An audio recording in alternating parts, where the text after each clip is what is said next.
No sé si les ha pasado, hermanos, pero estoy seguro que sí, que cuando le hablamos a alguna persona del Evangelio, cuando le presentamos el Evangelio a una persona, a veces la persona nos contesta que piensa que el Señor no lo va a perdonar porque, digamos que ha hecho mucho mal o ha hecho mucho pecado, se ha comportado muy mal en la vida y piensa que el Señor pues no va a tener perdón para él. Y lo que no saben ese tipo de personas, e incluso hago también la aclaración que de pronto en algún momento muchos de nosotros llegamos a pensar que con el Señor era de esa manera. Pero nuestro Dios, iglesia, no tiene escala de pecados. Para nuestro Dios simplemente pecado es pecado. Y lo importante para nuestro soberano creador, para nuestro Dios, lo importante es el arrepentimiento. Un arrepentimiento de corazón, que la persona acepte a Dios como su Señor, como su único Dios, y que acepte lo que Cristo hizo en la cruz por el pecado del mundo. Pero qué equivocado o qué equivocados estamos cuando pensamos o llegamos a pensar que nuestro Dios nos va a rechazar. Porque Él siempre tiene los brazos abiertos para recibir a un pecador arrepentido. Y de hecho hoy nos tiene una enseñanza muy hermosa donde nos muestra entonces a través de la enseñanza que Él siempre tiene los oídos atentos, los brazos abiertos para recibir al arrepentido. Los invito, hermanos, para que abran sus Biblias en el segundo libro de Crónicas. Segundo libro de Crónicas, capítulo 33. Leo la palabra, hermanos, en el nombre del Padre, del Hijo y el Espíritu Santo. Amén. De 12 años era Manasés cuando comenzó a reinar, y 55 años reinó en Jerusalén. Pero hizo lo malo ante los ojos de Jehová, conforme a las abominaciones de las naciones que Jehová había echado de delante de los hijos de Israel. Versículo 3, porque él reedificó los lugares altos que Ezequías su padre había derribado, y levantó altares a los Baales e hizo imágenes de acera, y adoró a todo el ejército de los cielos y le rindió culto. Edificó también altares en la casa de Jehová, de la cual había dicho Jehová: en Jerusalén estará mi nombre perpetuamente. Edificó asimismo altares a todo el ejército de los cielos en los atrios de la casa de Jehová, y pasó sus hijos por fuego en el valle del hijo de Hinón, y observaba los tiempos, miraba en agüeros, era dado a las adivinaciones y consultaba a adivinos y encantadores. Se excedió en hacer lo malo ante los ojos de Jehová hasta encender su ira. Además de esto, puso una imagen fundida que hizo en la casa de Dios, de la cual había dicho Dios a David y a Salomón su hijo: en esta casa y en Jerusalén, la cual yo elegí sobre todas las tribus de Israel, pondré mi nombre para siempre. Y nunca más quitaré el pie de Israel de la tierra que yo entregué a vuestros padres, a condición que guarden y hagan todas las cosas que yo les he mandado, toda la ley, los estatutos y los preceptos por medio de Moisés. Manasés, pues, hizo extraviarse a Judá y a los moradores de Jerusalén para hacer más mal que las naciones que Jehová destruyó delante de los hijos de Israel. Versículo 10, y habló Jehová a Manasés y a su pueblo, mas ellos no escucharon. por lo cual Jehová trajo contra ellos los generales del ejército del rey de los asirios, los cuales aprisionaron con grillos a Manasés y atado con cadena lo llevaron a Babilonia. Versículo 12. Mas luego que fue puesto en angustias, oró a Jehová su Dios, humillado grandemente en la presencia del Dios de sus padres. Y habiendo orado a él, fue atendido, pues Dios oyó su oración y lo restauró a Jerusalén, a su reino. Entonces reconoció Manasés que Jehová era Dios. Padre, te alabamos, te damos honra, te damos todo el honor en el poderoso nombre de Cristo Jesús. Te damos gracias, Señor, por tu enseñanza, por tu bendita palabra, Señor. Gracias de antemano te damos por tu enseñanza y que tu Espíritu Santo esté ministrando, Señor, en todos nosotros. Que podamos entender, Señor, tu enseñanza, que podamos aplicarla, vivirla. Y te damos gracias, Señor, por tu misericordia, por tu amor, porque siempre tienes los brazos abiertos para el arrepentido. Honra, gloria y honor para ti, soberano Creador, en el glorioso nombre de Cristo Jesús. Amén. Hermanitos, después que el imperio asirio invadiera el reino de Israel, recordemos, el reino de Israel es el que conocemos como el reino del norte, el que conformaban las 10 tribus del norte. Después de que el imperio asirio invadiera entonces esa nación del norte, Israel, y que se diera la desaparición entonces del reino del norte, que es lo que conocemos como el exilio asirio, y todo esto como resultado de la insaciable política expansionista del imperio asirio, pero muy especialmente por la desobediencia y la rebeldía del pueblo de Israel, que hizo que la ira del Señor se encendiera y que les quitara entonces esa protección especial que tenían por parte del soberano Creador. Después de que se diera entonces el exilio asirio, que desapareciera el reino del norte, fue entonces que empezó a reinar el personaje que nos presenta hoy el Señor, que se llama Manasés. El padre de Manasés fue Ezequías, ese conocido como el rey de las reformas, conocido también como el segundo David, por esa devoción a Dios que tenía Ezequías.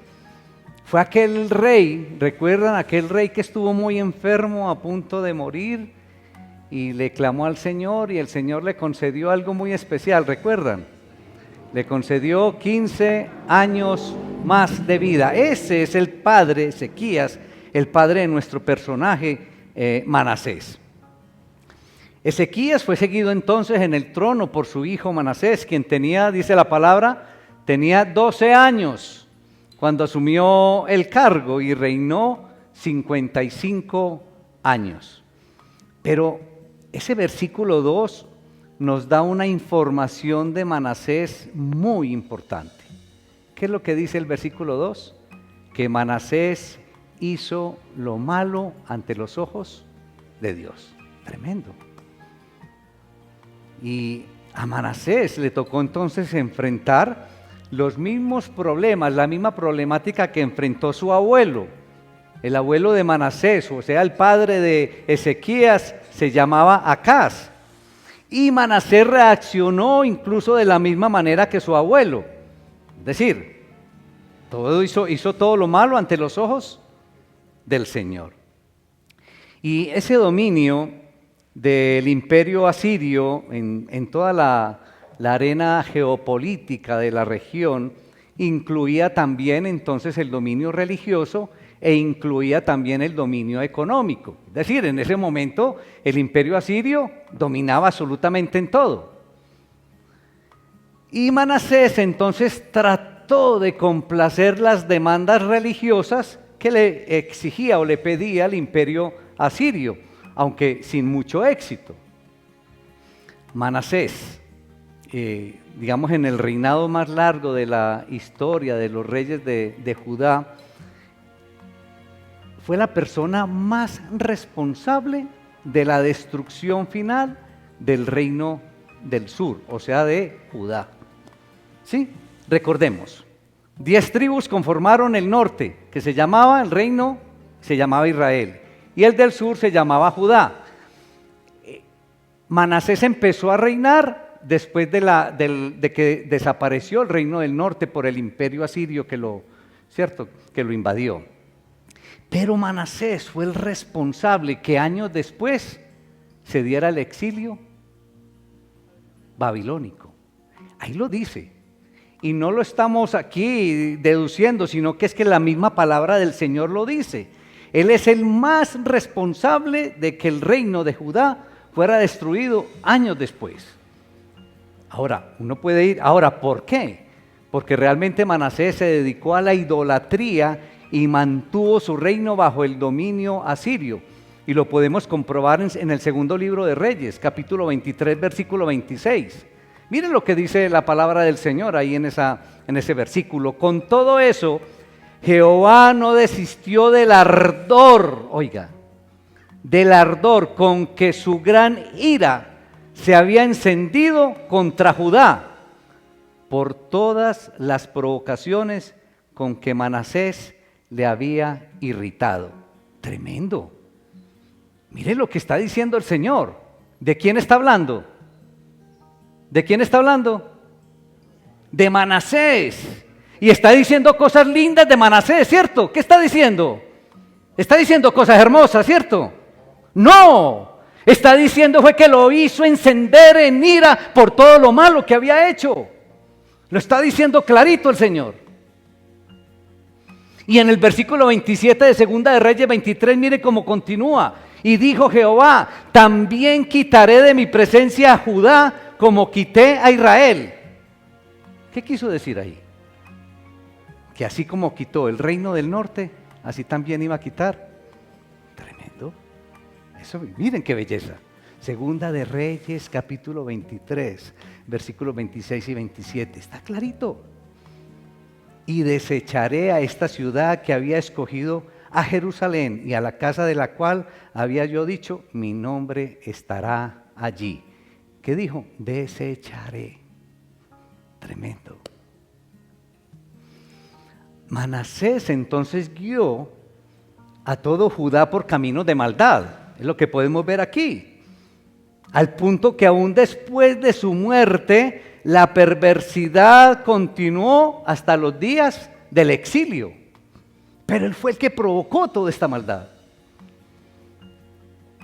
Y creo que al asumir el trono de 12 años, ustedes se imaginan a un niño de 12 años asumiendo el trono, con plena seguridad que cayó bajo la influencia de muchos hombres, de muchos personajes impíos que no simpatizaban con los cambios que había realizado su padre Ezequías en la administración de su padre. Con seguridad que llegaron allá como llegan incluso hoy en día, ¿sí? Los políticos y tomaron a este niño de 12 años y le llenaron la cabeza.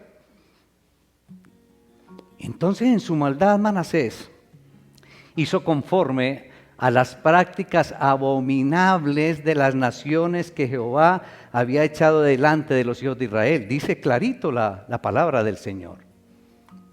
Y empieza a enumerar la palabra del Señor la maldad que había hecho Manasés. Dice por allá que volvió a edificar los lugares altos.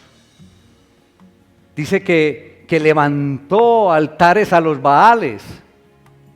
Dice que hizo árboles rituales de acera. Y que se postró ante todo el ejército de los cielos y le rindió culto. Dice allá en los versículos 2 y 3. Manasés, óigase bien iglesia, edificó altares en la propia casa del Señor. Versículo 4. ¡Qué joyita Manasés, hermanos! Edificó altares en el propio templo. ¿Se imaginan esto? Profanó totalmente el templo y llegó al colmo, podríamos decir. Frustrando de esa manera, mejor dicho, ¿qué hizo Manasés? Tiró por el suelo todas las expectativas que tenía Salomón con el templo. Recordemos que Salomón con el templo dijo: yo he edificado una casa sublime, una morada donde habites para siempre. Había dicho Salomón. Esto lo podemos ver en este mismo libro de Segunda de Crónicas, en el capítulo 6. Pero Manasés echó por el suelo todas estas expectativas de Salomón. Ahora noten también, o notemos que el mismo Dios había aceptado el templo como su morada. Y dijo: y he santificado esta casa para que esté allí mi nombre para siempre. Mis ojos y mi corazón estarán allí todos los días. Está en este mismo libro, en el capítulo 7, versículo 16. Hermoso. Entonces miren, Salomón tiene expectativas con el Señor y le dice: esto está construido para ti, para alabarte. El Señor dice: acepto y que mi nombre esté aquí para siempre. ¿Y qué hace Manasés? Tira todo esto por el suelo. Tremenda joyita. Y ahí no queda toda la descripción de la maldad de Manasés. Dice que Manasés quemó a sus hijos como ofrenda a dioses paganos. Yo no sé si por estos días aquí en un municipio de Antioquia a lo mejor estaban copiando lo que hizo Manasés.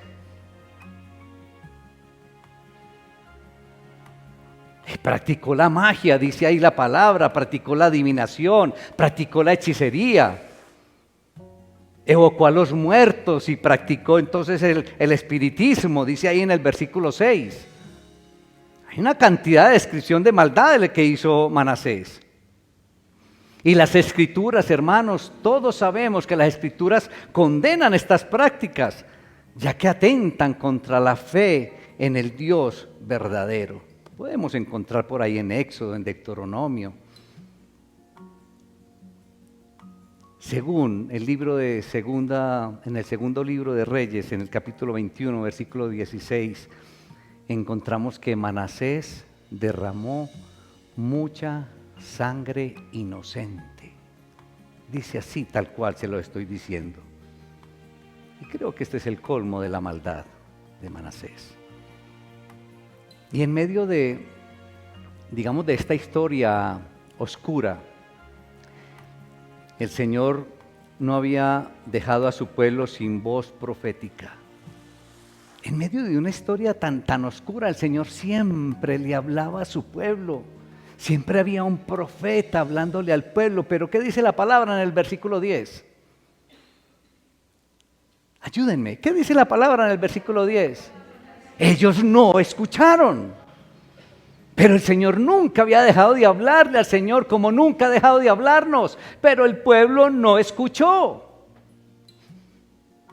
Y los profetas incluso hablaban sobre la destrucción de la nación, pero no escucharon. Y como resultado de esto, entonces Dios usó en aquella época al imperio asirio para hacerles llegar su merecido castigo. Y estamos hablando todavía no del exilio babilónico. ¿Estamos de acuerdo? En este momento lo que le mandó a Manasés fue al imperio asirio, ¿sí? Porque se había encendido la ira del Señor para darles entonces ese merecido castigo. Por el año 648 antes de nuestro Señor Jesucristo, se dio una revuelta en Babilonia que había durado unos 4 años. Y durante ese tiempo entonces los egipcios aprovecharon la oportunidad para levantarse, digamos que exitosamente, contra el imperio asirio. Y es posible que Manasés entonces tratara de hacer lo mismo que hicieron los egipcios en aquella época, pero tenía una desventaja Manasés, y era que estaba muy cercano a Asiria, y entonces Manasés no tuvo el mismo éxito que los egipcios. Entonces los jefes del ejército asirio tomaron preso a Manasés y lo llevaron, dice la palabra, que lo llevaron con ganchos y que se lo llevaron atado a cadenas de bronce, nos dice ahí en el versículo 11. En medio de esa angustia y en medio de ese cautiverio, Manasés le oró al Señor. En medio de esa esclavitud y del trato en que, imagínense lo peor para esas personas, Manasés entonces clama a Dios y le pidió, le imploró el favor a Dios y se humilló mucho delante del Dios de sus padres, dice ahí el versículo 12.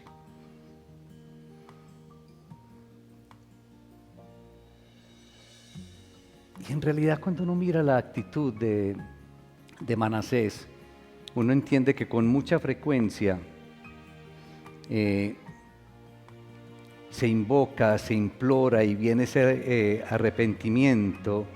Entonces, en medio de todos estos dolores, en medio de todos estos sufrimientos, y creo que las lecciones espirituales profundas se aprenden en el valle de la angustia. Es ahí donde realmente recibimos las mejores enseñanzas espirituales. Son las crisis internas de cada uno de nosotros o del ser humano los que conducen al hombre a, digamos, al arrepentimiento o a querer buscar una reconciliación con Dios. Uno encuentra también, miren la experiencia del mismo Pablo. Hay veces cuando entablo conversaciones con personas y me preguntan, ¿qué problema tenías para que buscaras a Dios o para que buscaras de Dios? ¿No les han hecho esa pregunta? Porque el concepto de muchas personas creen que es que uno busca al Señor es porque está metido en el lodo, porque uno tiene un problema muy grande. Miren, pero en este caso de Manasés ocurrió así. Y después del arrepentimiento, Manasés fue puesto en libertad. Miren la belleza, la gracia, la misericordia de Dios. Manasés fue puesto en libertad y pudo regresar a Jerusalén para continuar con su reinado. Entonces Manasés reconoció que Jehová es Dios, nos dice ahí en el versículo 13. Ya que quitó de la casa de Jehová a todos los dioses extraños y quitó el ídolo y todo, pero Manasés pudo hasta instaurar reformas religiosas, pero no pudo cambiar a su pueblo ni alterar el curso de la ola del juicio divino contra Judá. Mejor dicho, podríamos decirlo de otra manera, que ya el mal para el reino de Judá estaba hecho. Así haya corregido muchas cosas después de que el Señor le permitió regresar a su reinado, hizo correcciones, pero el curso de la ola del juicio divino no se pudo cambiar. Y noten ustedes que cuando murió Manasés no fue enterrado en el cementerio de los reyes. Eso es un detalle para tener bien en cuenta. No fue enterrado ahí en ese cementerio, sino que fue enterrado en su casa, en el jardín de su casa.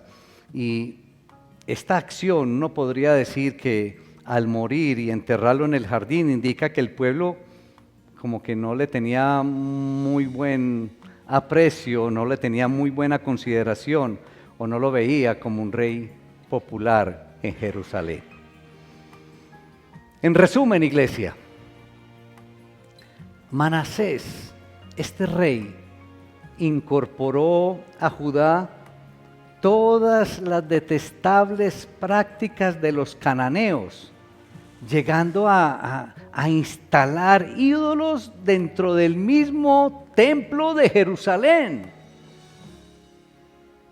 Es que eso Eso es totalmente, es como increíble. Si eso no estuviera escrito, a uno le parecería imposible que un rey del pueblo de Israel haya profanado el templo de Jerusalén de esta manera. Se cree también que hasta el mismo Isaías fue muerto por aquella época, como resultado de la fuerte persecución contra todos los que se mantenían fieles al Señor. Y Dios lo juzgó, y Manasés fue tomado entonces prisionero y fue llevado cautivo por los asirios. Y en aquella época era costumbre de los asirios conducir a los reyes capturados mediante un gancho pegado en la nariz o en la boca. Imagínense por un instante, llegan los asirios allá, toman preso a Manasés y ¿sabe cómo lo llevan? Solamente imagínense, con algo aquí, ¿sí? Con un gancho acá o aquí en el labio, y así lo llevaban.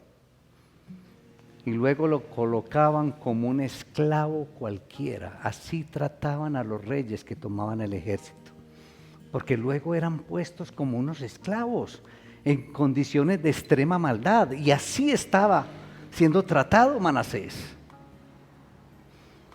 Y fue durante este periodo que Manasés elevó a Jehová el clamor que describe el pasaje de hoy. Cuando estaba ya como un esclavo, tratado como un esclavo, hermanos. Él levanta entonces su voz y ora al Señor y clama al Señor. Angustiado y humillado le pide entonces a Dios de sus padres y le pide que lo libere de ese tormento tan fuerte por el que estaba pasando.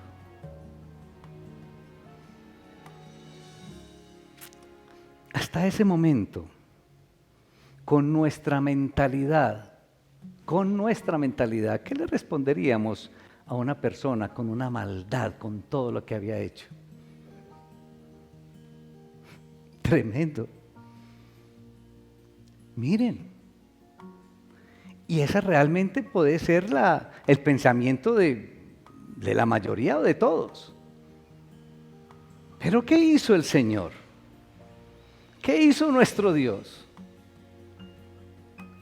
Lo escuchó, dice la palabra, y fue devuelto a Jerusalén y lo restauró en su trono, le devolvió a su trono. Tremendo el Dios que tenemos, iglesia.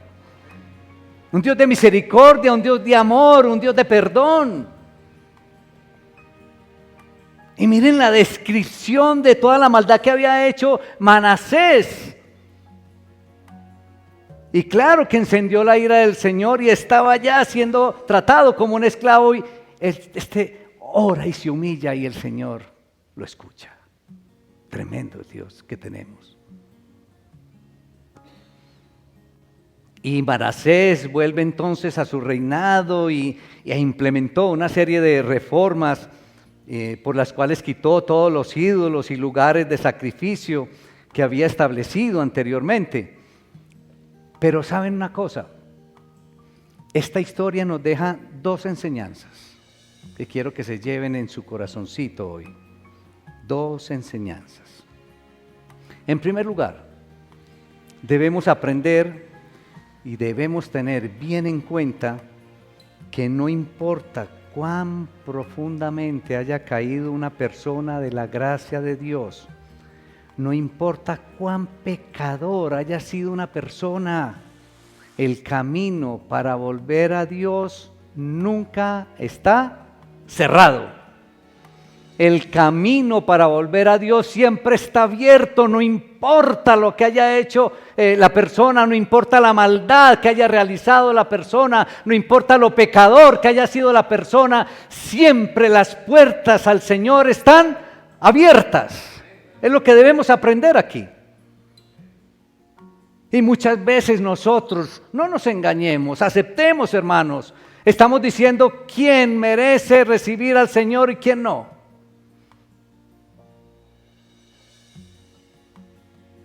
Dios es en esencia un Dios de misericordia. Dios es en esencia un Dios de compasión. Dios es en esencia un Dios de amor. Un Dios de perdón. El clamor del arrepentido llega inmediatamente al corazón de nuestro soberano creador, aun cuando sus caminos hayan sido perversos, hermanos. El clamor siempre llega al corazón de nuestro Dios. Dios siempre escucha el clamor del arrepentido. Gloria al Señor. El soberano creador, hermanos, nuestro único Dios, siempre está deseoso de restaurar una vez más su relación con su ser creado. Él siempre está dispuesto y quiere restaurar la relación con su Hijo. Y cada vez que nos arrepintamos, cada vez que nos humillemos, Él estará dispuesto a intervenir para restaurar lo que nuestra maldad ha destruido. Siempre está ahí con los brazos abiertos. Una y otra vez, a través de las Escrituras, Él recalca esta virtud que tiene Él. Miren la parábola, recordemos la parábola del Hijo Pródigo. Ahí está el Padre con los brazos abiertos recibiendo a su Hijo arrepentido. ¡Qué belleza! Dios siempre escucha el clamor del arrepentido. Es la primera enseñanza que debemos de llevarnos con la porción de la palabra de hoy. Y en segundo lugar, debemos notar que el resultado final de este proceso de gran sufrimiento fue que Manasés reconoció que Jehová era Dios. ¡Qué belleza! A diferencia de nuestra tendencia vengativa, y lo dijimos ahora, que buscamos nosotros siempre devolver sobre los demás el mismo sufrimiento que ellos nos causaron. Es decir, nosotros siempre queremos pagar mal con mal. Pero a diferencia de ello, el Señor siempre nos trata con el deseo, hermanos, que le conozcamos a Él como quien es realmente. Ese es el deseo del Señor. Siempre tiene ahí los brazos abiertos, el corazón dispuesto, porque nos ama infinitamente a todos nosotros. Y el trato del Señor en algunas ocasiones, como trató aquí a Manasés, puede ser duro y puede ser doloroso. Mas el fruto es un conocimiento veraz y es un conocimiento acertado de su persona, de la persona del soberano creador. Y ese conocimiento no tiene precio, iglesia, aunque se haya obtenido por medio del dolor, aunque se haya obtenido por medio de lágrimas, aunque se haya obtenido por medio de la angustia. Ese conocimiento de nuestro Dios no tiene precio. Lo importante es llegar a conocerlo.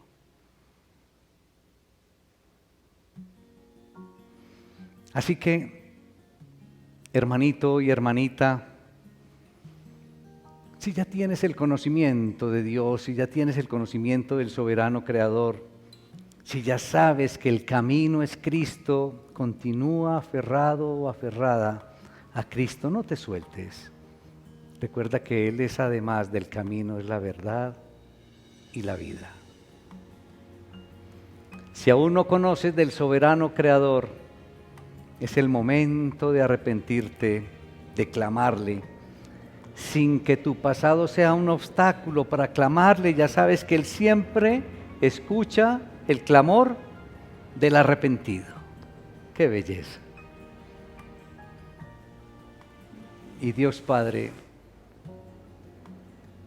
nos ama tanto, nos amó tanto, y como muestra de amor nos entregó a su Hijo para que muriendo en la cruz, derramando su sangre en la cruz para que su cuerpo fuera molido en la cruz, pagara el precio de nuestro pecado, para que todo arrepentido, para que todo aquel que se arrepienta y acepte la obra de Cristo en la cruz, entonces sea perdonado. Y ya nuestro soberano Creador ya mira a aquel arrepentido con los ojos de Jesús, a través de la óptica de Jesús. Así que llevémonos hoy esas dos enseñanzas. El Señor siempre escucha el clamor del arrepentido, en primer lugar. Y dos, que no importa el dolor, el sufrimiento, la angustia, las lágrimas. Lo más importante en el fondo es el conocimiento de Dios, que lleguemos a conocer a Dios. Padre, te alabamos, te damos honra, te damos todo el honor en el poderoso nombre de Cristo Jesús. Oh Señor, gracias, porque tú siempre nos escuchas, Señor. Gracias, Señor, porque tu misericordia, porque tu amor, tu compasión es tan grande que no importa nuestro pasado, que no importa nuestra maldad, que no importa el mal que hayamos hecho en el transcurso de nuestras vidas. Para ti lo importante es ese clamor y esa expresión de arrepentimiento, pero de corazón.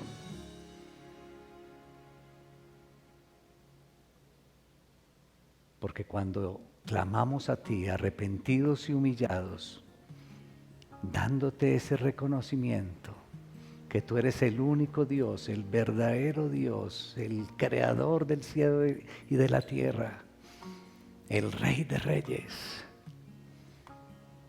Señor, tú siempre tienes la puerta abierta, los brazos dispuestos a abrazar y a recibir a aquel que te clamó, a aquel que se arrepintió, a aquel que se humilló y a aquel que te reconoce.